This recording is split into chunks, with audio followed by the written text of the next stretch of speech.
कि ये वारदात इसलिए भी बेहद अलग है क्योंकि इसमें न मरने वाले को पता था कि मौत इस तरह उसे दुनिया से रुखसत कर देगी और न ही कातिल को पता था कि उसे किसकी हत्या करनी है। मरने वाले ने न तो कोई गुनाह किया था और न ही कातिल की उससे कोई रंजिश थी।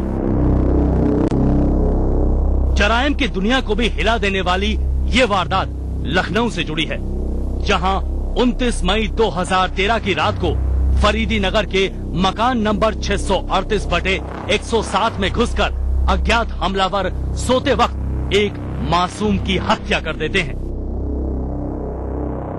8वीं के इस छात्र मास की हत्या की खबर जिसने भी सुनी उसे यकीन नहीं हुआ। मास को बचपन से ही उसकी बुआ ने पाला था और वो लखनऊ की इन्हीं गलियों में पलकर बड़ा हुआ था। आखिर एक छोटे से बच्चे से किसी की क्या दुश्मनी हो सकती है? कातिलों ने मास के घर से अन्य सदस्यों को छोड़कर केवल उसे ही अपना निशाना क्यों बनाया? राजधानी लखनऊ में हुई इस वारदात के बाद पुलिस की भी नींद उड़ जाती है। थाना इंदिरा नगर पुलिस इस मामले में अज्ञात के खिलाफ आईपीसी की धारा 302 के तहत मुकदमा अपराध संख्या 129/2013 दर्ज कर अपनी तफ्तीश शुरू करती है। लखनऊ पुलिस के सामने सबसे बड़ी वजह इस सनसनीखेज वारदात का मकसद पता लगाना था। मास के हत्यारों तक पहुंचने के लिए उसकी बुआ से पूरी जानकारी ली जाती है, लेकिन पुलिस को कहीं से भी कोई सुराग नहीं मिल रहा था। गहन जांच पड़ताल के बाद आखिरकार इस ब्लाइंड मर्डर केस में पुलिस को एक छोटी सी उम्मीद नजर आती है। पुलिस को पता चलता है कि मास के पड़ोस में ही रहने वाले अकमल नाम के शख्स से इस परिवार के रिश्ते ठीक नहीं थे। अकमल मास के परिवार वालों को धमकी भी दे चुका था। तो क्या इस वारदात के पीछे अकमल का ही हाथ था? क्या उसने ही धमकी के बाद मास को रास्ते से हटाने की साजिश रची थी? विवेचना के दौरान वारदात के वक्त अकमल की लोकेशन घटना स्थल से काफी दूर पाई जाती है। आखिरकार लखनऊ पुलिस अपनी जांच का दायरा बढ़ाते हुए मास के परिवार के हर शख्स के बारे में गहराई से पड़ताल करती है। इस बार उसे कुछ नई जानकारियां मिलती हैं।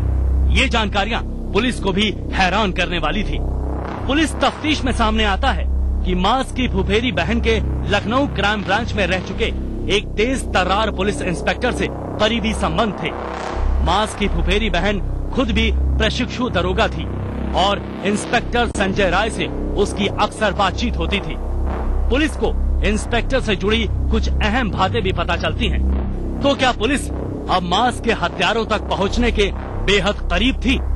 अपने ही महकमे के इंस्पेक्टर से जुड़ा कौन सा सच खाकी वर्दी को पता चल गया था जो इस केस के खुलासे में अहम रोशनी डाल सकता था? पुलिस के मुताबिक मास हत्याकांड की साजिश किसी और ने नहीं बल्कि उसी इंस्पेक्टर ने रची थी। ये इंस्पेक्टर लखनऊ में एंटी ह्यूमन ट्रैफिकिंग यूनिट में तैनात संजय राय था।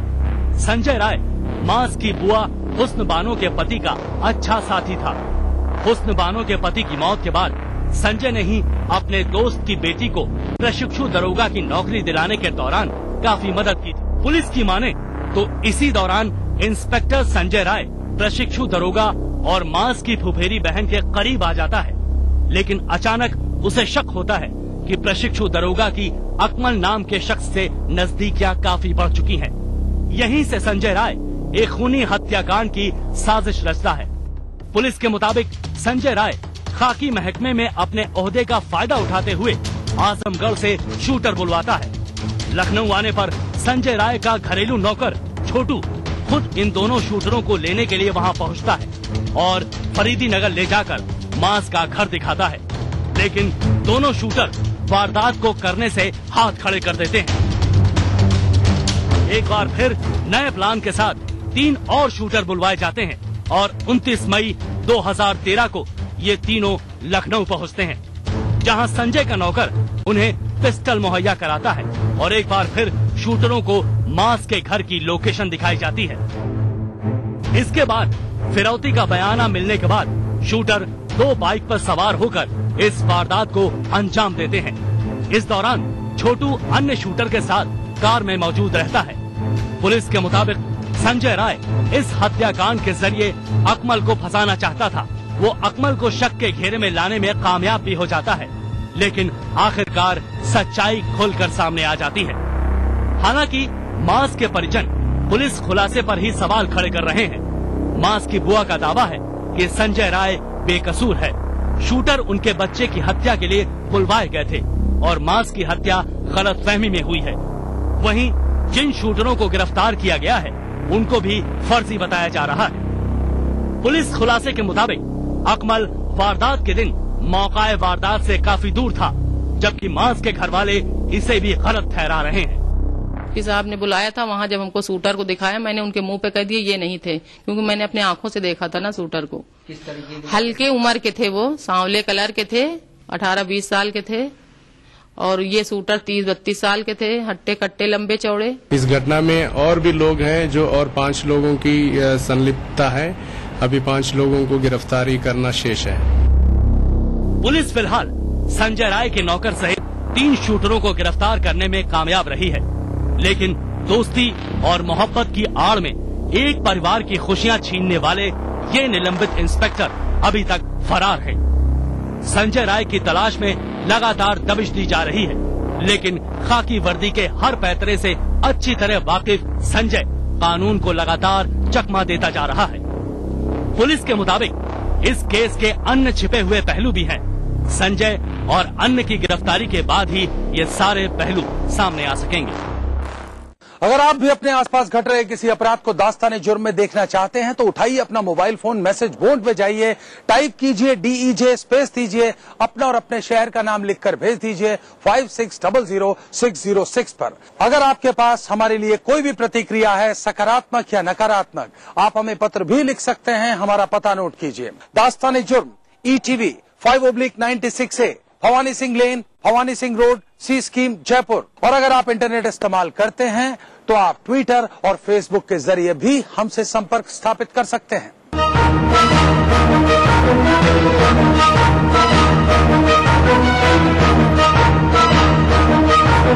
दास्ताने जुर्म के आज के सफर में बस इतना। इसी वक्त इसी चैनल पर फिर हाजिर रहूंगा। वादा कीजिए हमेशा की तरह आप सब रहेंगे सतर्क और होशियार।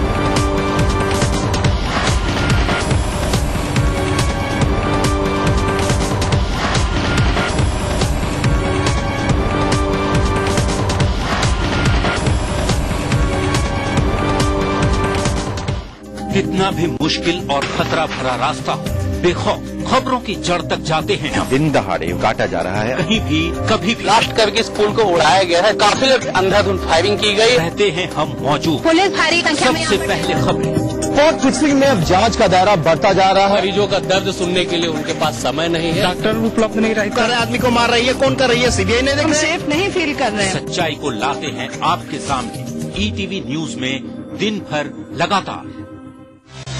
छोटी मोटी घटनाएं और दुर्घटनाएं प्रदेश में दिन भर होती ही रहती है। अगर आपको दिन की सबसे बड़ी खबर का लेना हो जायजा तो देखिए खास खबर।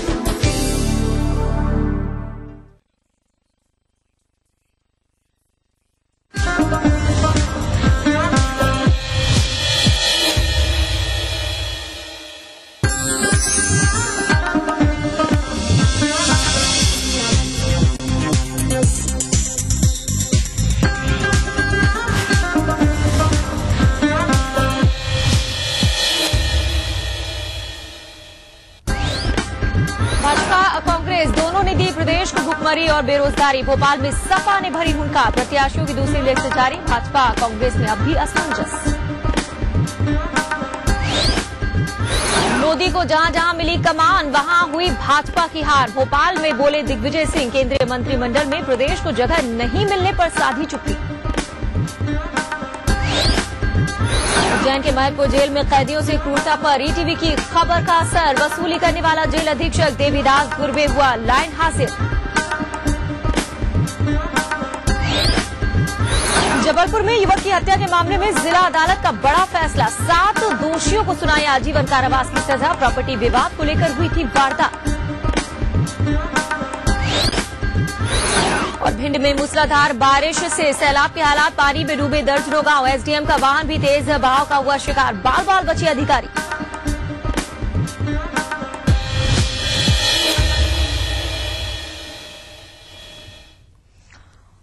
नमस्कार, आप देख रहे हैं अपना एमपी और मैं हूं रश्मि राय। लोग बारिश का इंतजार कर रहे थे, मानसून का इंतजार कर रहे थे, लेकिन अब वही लोगों के लिए मुसीबत बन गया है। भिंड में बीते 24 घंटों से हो रही मूसलाधार बारिश के चलते यहां सैलाब जैसे हालात पैदा हो गए हैं।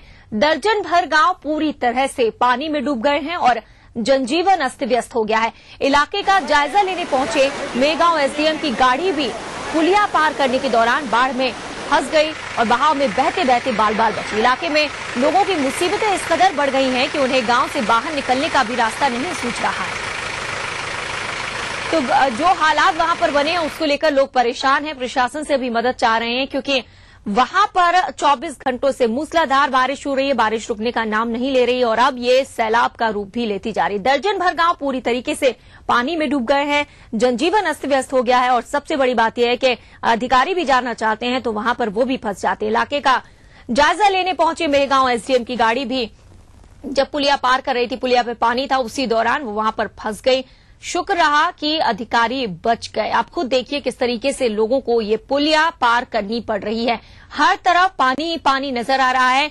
पेड़ भी पानी में डूब गए हैं। गाड़ी जो फंसी हुई आपको नजर आ रही है वही गाड़ी है जो एसडीएम में गांव की है। जब वो वहां पर जायजा लेने के लिए पहुंचे गाड़ी फंस गई। जेसीबी मशीन को किसी तरीके से वहां पर अंदर तक पहुंचाया गया और उसे निकाला। लोगों के घरों में पानी भर गया है। इंतजार लोग कर रहे थे बारिश आएगी, लेकिन मुसीबत बन गई है बारिश।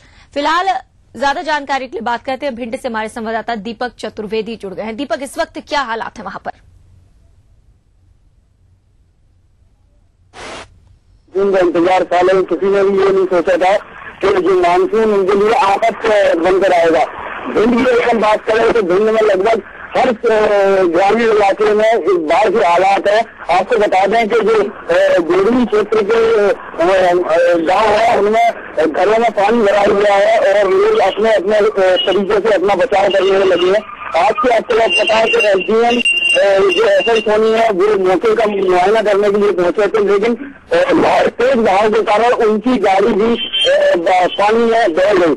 आपको बता दूं साथ ही मालमपुर में भी एक हादसा सामने आया है जहां एक मकान ढहने से एक महिला की मौत हो गई है। रजी जी, यानी कि अब ये मुसीबत बनती जा रही है और मौत भी इसकी वजह से आ रही है। दीपक, अभी भी बारिश जारी है, थम रही है, क्या हालात है? जी रजनी, आपको बता दूं कि अभी तक लगातार 24 घंटे से बारिश हो रही थी, लेकिन अब कुछ बारिश में कमी आई है और रुक रुक कर बारिश हो रही है। थमी बिल्कुल नहीं है बारिश। रजनी जी, और जो गांव डूबे हुए हैं उन लोगों को दिक्कतें हो रही होंगी, ग्रामीणों किस तरीके से निकाला जा रहा है? प्रशासन की तरफ से कोई कदम अभी तक उठाया गया है?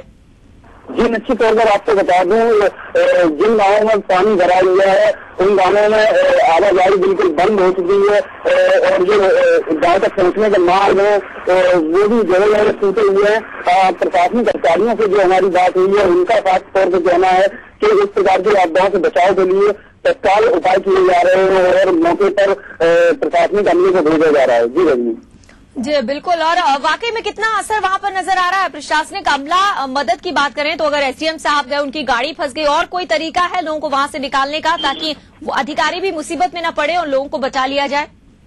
जी, निश्चित तौर पर प्रशासन के लिए सबसे बड़ी चुनौती यही है कि किसी इस प्रकार की योजना का काम किया जाए, क्योंकि ये मानसून की पहली बारिश है और आने वाले दिनों में हालात और भी बिगड़ सकते हैं, जिसको लेकर अमला लगा हुआ है। जी दीपक, आपका शुक्रिया इस तमाम जानकारी के लिए। तो प्रशासनिक अमला लगा हुआ है, पहली बारिश है लेकिन बारिश मुसीबत बन गई है। लोगों के घरों में पानी घुस गया है और एसडीएम जब जायजा लेने के लिए पहुंचे, गाड़ी पुलिया से गुजरी, उस दौरान उनकी गाड़ी भी वहां पर फंस गई, वो बाल बाल बच गए। हम आपको बता दें कि दर्जन भर गांव पूरी तरीके से पानी में डूब चुके हैं, लोग परेशान हो रहे हैं। और अभी अभी हमारे संवाददाता ने भी बताया कि एक मकान गिरने से एक महिला की भी मौत हो गई है। खरगोन की बात करते हैं। यहाँ पर आज 3 दिवसीय किसान विज्ञान मेले के दौरान किसानों को खराब भोजन देने को लेकर किसानों ने जमकर हंगामा किया। मेले के दूसरे दिन आज किसानों को जब भोजन के पैकेट दिए गए तो पैकेट में आलू की सब्जी खराब होने पर किसानों ने नारेबाजी करते हुए मेला स्थल पर ही पैकेट फेंक दिए। वहीं कुछ किसान खराब भोजन के पैकेट लेकर कलेक्ट्रेट पहुंच गए और किसान संघ के नेतृत्व में प्रशासन से जांच की मांग की। इधर प्रशासन ने भी भोजन खराब होने की बात को कबूला है और जांच के बाद कार्रवाई का आश्वासन भी दिया है।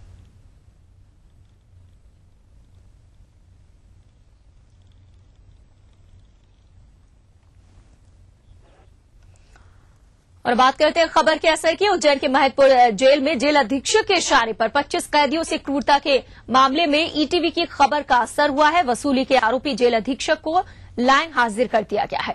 गौरतलब है कि इन कैदियों से जेल अधीक्षक 500 रुपए प्रति महीने वसूला करते थे और जब कैदियों ने इसे देने से इनकार किया तो जेल अधीक्षक ने इन कैदियों की इतनी बेरहमी के साथ पिटाई करवाई कि देखकर रोंगटे खड़े हो जाए। यही नहीं, इन कैदियों को ये धमकी भी दी गई थी कि अपने साथ हुई इस क्रूरता को लेकर किसी से बात भी ना करें, वरना आने वाले दिनों में और भी बुरे परिणाम हो सकते हैं।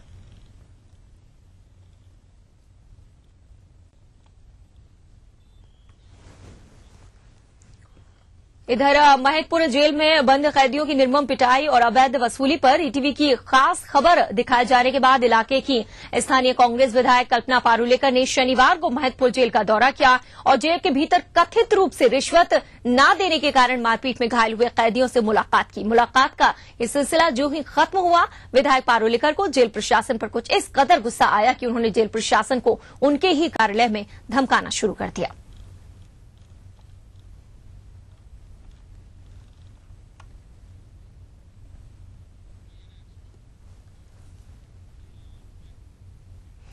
इधर जबलपुर में कांग्रेस नेताओं के खिलाफ दर्ज किए गए मामले के खिलाफ आज कांग्रेसियों ने एसपी ऑफिस का घेराव कर दिया और पुलिस अधिकारियों को जमकर खरी खोटी सुनाई। दरअसल मामला 10 जून का है, जब दरहाई निवासी बंटी अग्रवाल के अपहरण के मामले में पुलिस ने 6 लोगों के खिलाफ अपहरण का मामला दर्ज कर लिया था।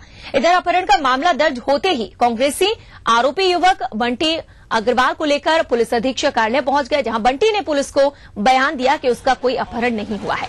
पुलिस के इस रवैये से नाराज कांग्रेसियों ने आज हजारों की तादाद में इकट्ठा होकर पहले भानतलैया इलाके में रैली निकाली और फिर रैली निकालकर एसपी कार्यालय का घेराव किया।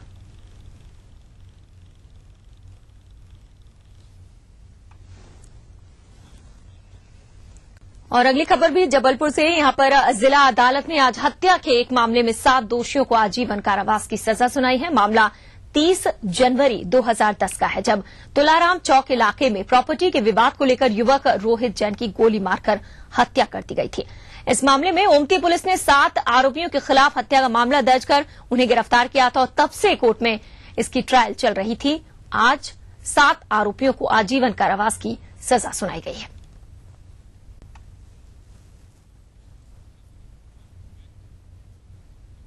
और आइए अब देखते हैं हमारी खास पेशकश सियासी दाव।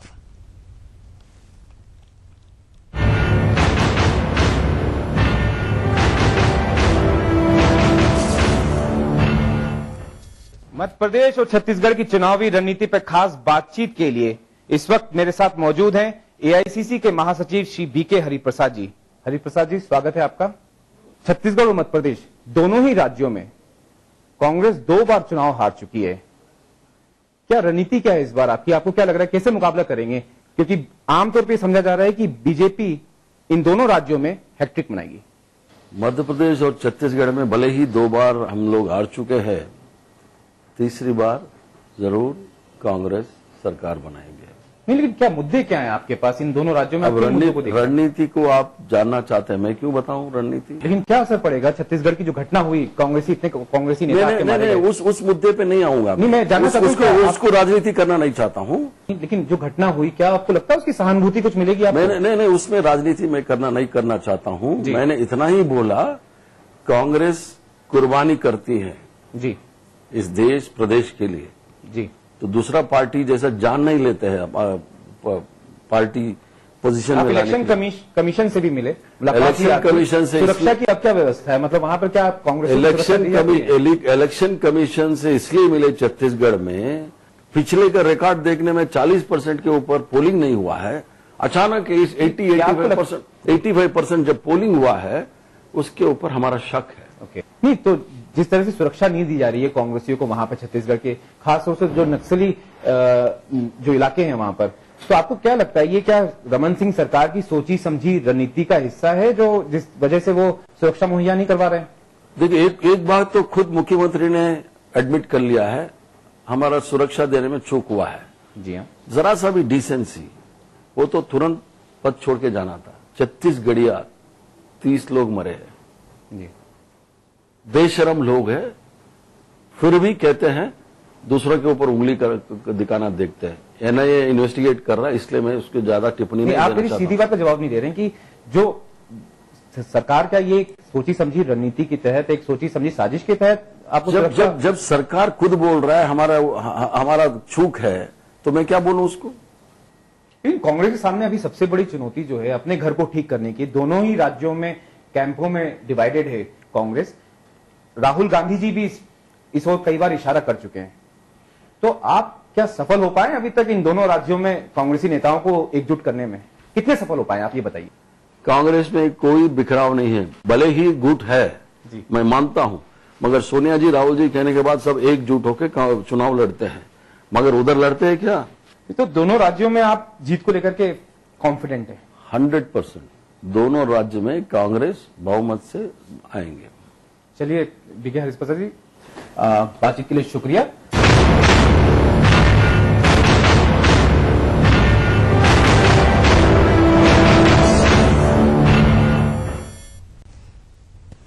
मध्य प्रदेश से जुड़ी चुनावी खबरें आगे हम आपको दिखाएंगे, फिलहाल यहां पर रुक रहे हैं एक ब्रेक के लिए।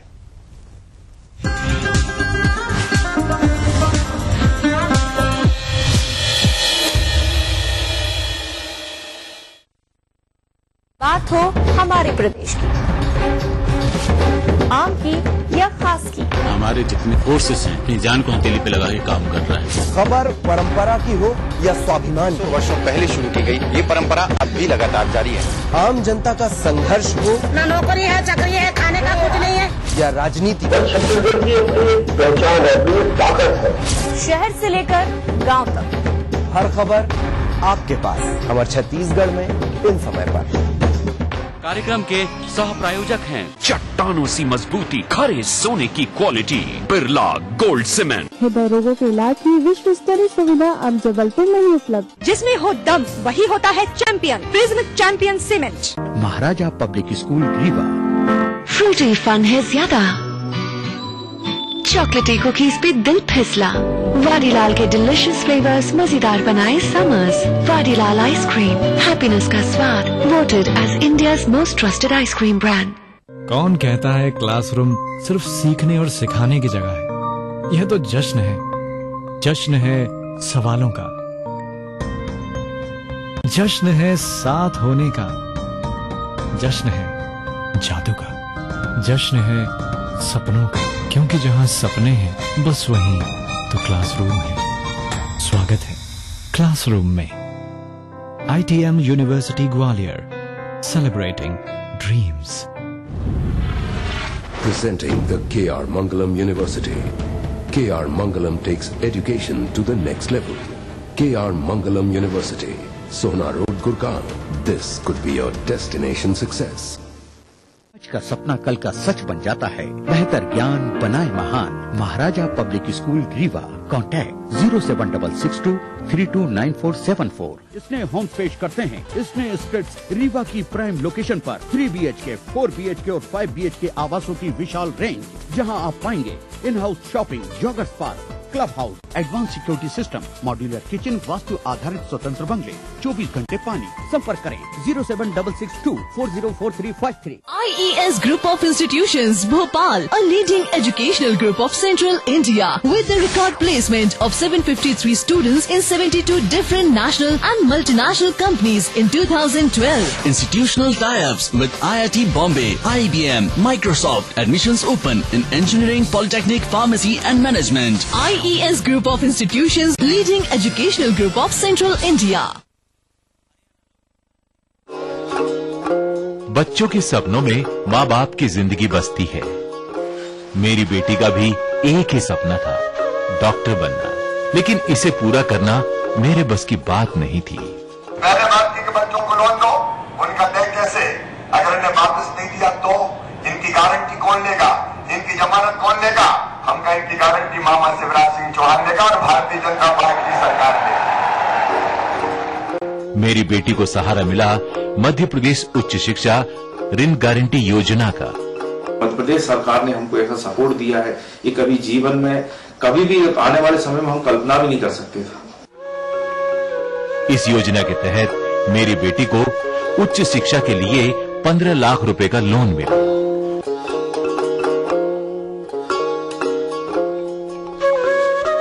आज मेरी बेटी यूक्रेन में खार्किव नेशनल मेडिकल यूनिवर्सिटी में MBBS की पढ़ाई कर रही है। ये मेरा सपना साकार हो रहा है क्योंकि मैं एक फॉरेन कंट्री में MBBS कर रही हूँ। ये कंट्री जो है यूक्रेन यूरोप के अंदर में आती है। सबसे बड़ी बात की मध्य प्रदेश गारंटी जो है उच्च शिक्षा गारंटी योजना के तहत जो है मेरा लोन सैंक्शन हुआ, जिससे कि मैं आज यहाँ पढ़ रही हूँ और मेरा हर एक चीज पॉसिबल हो रहा है जो मैं कभी सोच नहीं सकती थी। आज मैं बेफिक्र हूँ अपने बच्चों के भविष्य को लेकर, क्योंकि मेरे साथ मध्य प्रदेश सरकार है। जन जन से सरोकार हमारी मध्य प्रदेश सरकार। जयपुर, मुंबई और पटना के बाद अब फिर जयपुर में होगी तलाश अल्पसंख्यकों की मौजूदा चुनौतियों की। पटना, मुंबई और जयपुर में हमने चैलेंजेस बिफोर माइनॉरिटी सब्जेक्ट पे कॉन्फ्रेंसेस की हैं, जिसमें कौम से जुड़े हर मुद्दे को, हर चुनौती को उठाया गया है। अब ऐसे ही एक सेमिनार हम जयपुर में फिर से करने जा रहे हैं। ETV उर्दू की इस चौथी महासभा में शिरकत करेंगे जननेता, सामाजिक कार्यकर्ता, धर्मगुरु और फिल्मी दिग्गज भी। मैं आपसे गुजारिश करूंगा कि बड़ी से बड़ी संख्या में पहुंचकर इस सेमिनार में शिरकत करें। 22 जून 2013 दोपहर 2:30 बजे से देखिए हिंदुस्तान जिंक की पेशकश अल्पसंख्यकों के समक्ष चुनौतियां विषय पर महासम्मेलन लाइव ETV के सभी हिंदी और उर्दू चैनलों पर।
मध्य प्रदेश में विधानसभा चुनाव के लिए बस चंद महीने ही बाकी हैं। ऐसे में प्रदेश में तीसरी ताकत बनने का दावा कर रही सपा ने कांग्रेस और भाजपा को टक्कर देने के इरादे से प्रदेश भर में विकल्प रैलियां निकालने का फैसला लिया है। समाजवादी पार्टी के प्रदेश अध्यक्ष गौरी सिंह यादव के मुताबिक आगामी 5 जुलाई से सपा जिला स्तर पर विकल्प रैली निकालेगी। वहीं सपा ने आज अपने विधानसभा प्रत्याशियों की दूसरी सूची जारी कर दी है। यही नहीं, सतना और मुरैना लोकसभा चुनाव के लिए भी सपा ने अपने हाईकमान की मंजूरी के लिए 2 नाम भेज दिए हैं। कांग्रेस और बीजेपी के कारण पूरा प्रदेश बर्बाद हो गया, भुखमरी कगार पर है। लोग चले गए, घर छोड़कर दिल्ली बंबई नौकरियां कर रहे हैं और ये निकाल रहे हैं परिवर्तन यात्रा, एक निकाल रहा है विकास यात्रा। हम समाजवादी पार्टी के तमाम साथियों ने फैसला किया है कि इनकी यात्राओं की पोल खोलो, रैली निकालो। इसलिए हमने पूरे मध्य प्रदेश के सतना, रीवा, सीधी से लेकर संभाग मुख्यालयों पे विकल्प रैली के रूप में फैसला किया है और 5 जुलाई से पूरे प्रदेश में विकल्प रैली होगी। मध्य प्रदेश समाजवादी पार्टी ने दूसरी सूची जारी की है और वो सूची में तीसरे मोर्चे की लोगों ने मांग की, उसमें उनकी केंद्रीय मंत्रिमंडल में मध्य प्रदेश के सांसदों को जगह नहीं मिलने पर कांग्रेसियों में निराशा देखने को मिली। कभी मध्य प्रदेश से केंद्र सरकार में 4 मंत्री हुआ करते थे, अब केवल 2 मंत्री रह गए। देखिए, जो भी सोच के आदरणीय मनमोहन सिंह जी ने फेरबदल किया है, उसमें ये न देखा जाए कि इस प्रांत से कौन आया कौन नहीं आया। योग्यता के अनुसार सही लोगों को लिया है और उचित फेरबदल हुई है। ये जरूर हर प्रांत चाहता है कि अपने प्रांत का भी